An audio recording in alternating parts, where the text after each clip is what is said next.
Hi friends, fall stitch చేసుకునేటప్పుడు ఇలా చమ్కీలు వస్తాయండి. ఇలా స్టోన్స్ రావడం వలన సూది తిరుగుతుంది. ఇలా తీసేసుకోవాలండి స్టిచ్చింగ్ చేసే ముందు.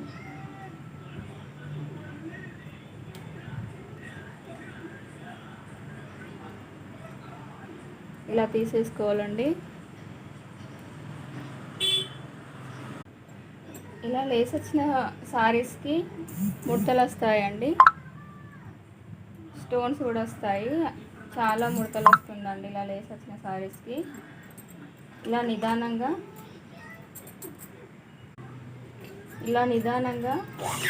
సైడ్ నుండి స్టిచ్ చేసుకోవాలండి.